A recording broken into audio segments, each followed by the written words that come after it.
মিরপুরে লম্বা সময় পর ফিরে এসেছে বাংলাদেশ। বিশ্বকাপের আগে নিউজিল্যান্ডের বিপক্ষে ওয়ানডে সিরিজের পর শেরেবাংলা স্টেডিয়ামে সাদা বলের ক্রিকেট খেলেনি জাতীয় দল। দীর্ঘদিন পর বাংলাদেশ ফিরল নিজেদের প্রিয় মাঠে। সেই ফেরায় স্বস্তির এক জয় এসেছে বটে, তবে রেখে গিয়েছে অনেক প্রশ্ন। চলতি জিম্বাবুয়ের বিপক্ষে প্রথমবার দেখা গেল প্রতিদ্বন্দ্বিতাপূর্ণ এক ম্যাচ। ব্যাটারদের ব্যর্থতার পর বোলারদের কল্যাণে সিরিজের টানা চতুর্থ জয় তুলে নিয়েছে বাংলাদেশ।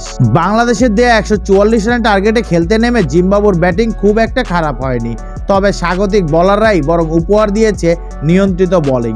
তাতে জিম্বাবুয়ের লক্ষ্যের খুব কাছে গিয়েও থেমেছে আবারও।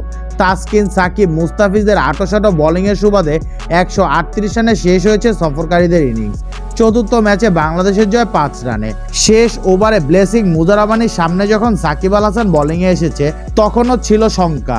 একটা 6 মেরে সেই সংখ্যা আরও বাড়ালো এই বোলার, কিন্তু শেষ পর্যন্ত জিতল সাকিবের অভিজ্ঞতা।